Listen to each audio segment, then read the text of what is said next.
Good morning students. Previous class के अंदर हम लोगों ने स्थानीय शासन में 73वें संविधान संशोधन के बारे में अध्ययन कर लिया था। मैंने आप लोगों को बताया था कि हमारे यहाँ पर पंचायती राज और जो स्थानीय शासन है उसको दो भागों में बांटा गया है।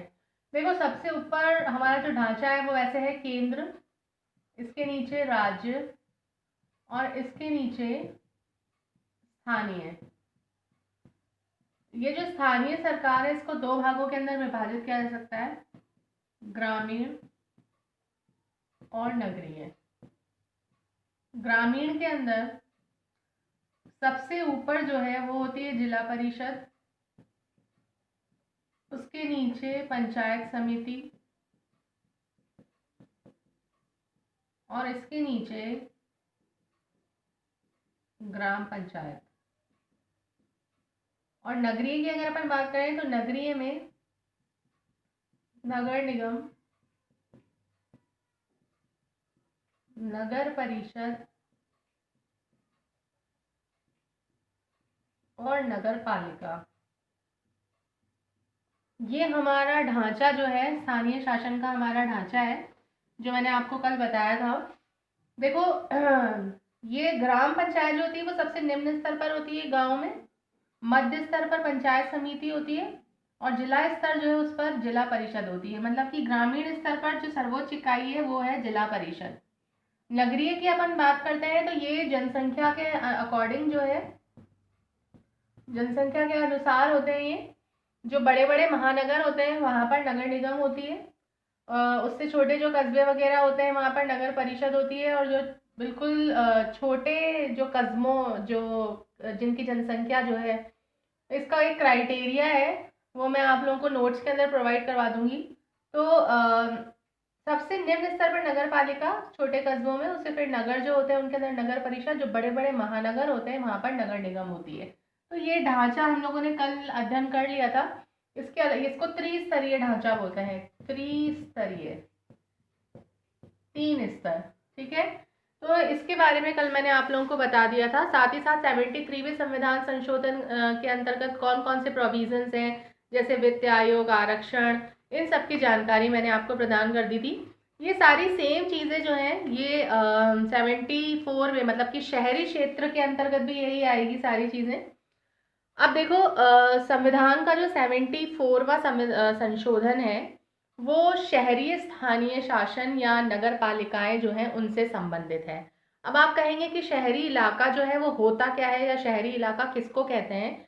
तो भारत की जनगणना जो है उसमें शहरी जो इलाके हैं उनको परिभाषित करते हुए निम्न तथ्यों का होना आवश्यक माना गया है। जैसे कि इसमें कम से कम 5000 की जनसंख्या हो और इस इलाके में कामकाजी पुरुष जो हैं वो कम से कम 75% होने चाहिए और खेती बाड़ी के काम से अलग पेशे के अंदर होने चाहिए। मतलब कि शहर वो होता है जहाँ पर अधिकांश आबादी जो है वो खेती बाड़ी के अलावा अन्य पेशों में लगी होती है। मतलब कि खेती बाड़ी का कार्य नहीं करते हैं, वो अन्य पेशों में, अन्य कार्यों में लगे हुए होते हैं, वो शहरी आबादी कहलाती है।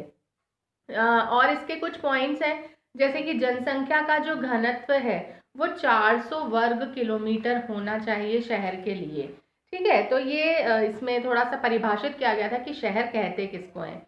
अब देखो, 73 और 74वें संविधान संशोधन का जो क्रियान्वयन है उसमें यह है कि सभी राज्यों में 73वें संविधान संशोधन और 74वें संविधान संशोधन के जो भी प्रावधान हैं उनको लागू करने के लिए कानून का निर्माण कर दिया गया, ये हो चुका है। और अब इन निकाय जो होते हैं उनका जो चुनाव है वो भी सही समय पर संपादित कर दिया जाता है, क्योंकि अब एक एकरूपता हो गई है इस संशोधन के माध्यम से।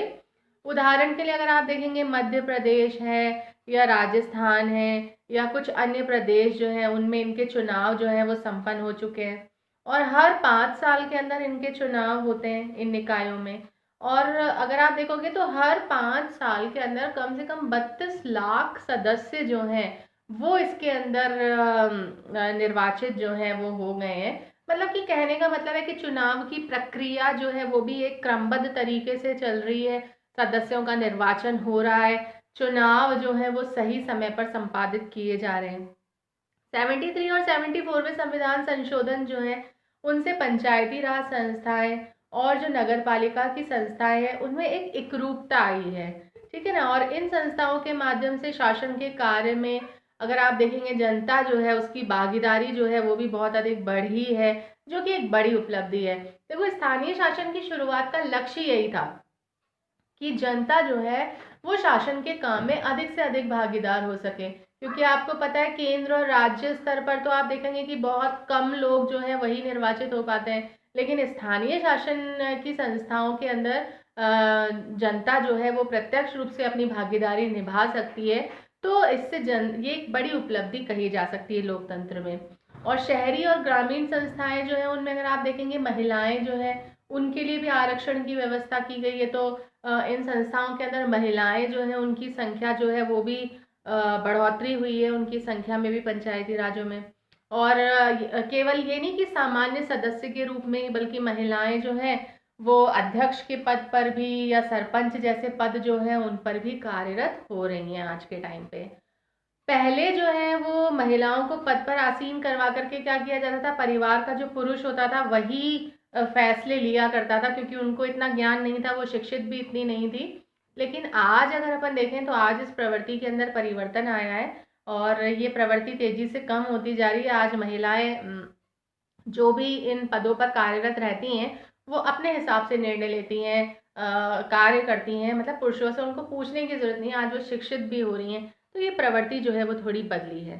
साथ ही साथ अनुसूचित जाति और जनजाति जो है उनके लिए भी आरक्षण का प्रावधान है, जो कि संविधान के द्वारा अनिवार्य है। तो भारत की जनसंख्या में अगर आप देखेंगे तो 16.2% अनुसूचित जाति और 8.2% अनुसूचित जनजाति जो है उनके लिए आरक्षित किए गए हैं। तो इस टॉपिक के साथ साथ आपका ये चैप्टर जो है वो भी यही एंड होता है। Thank you.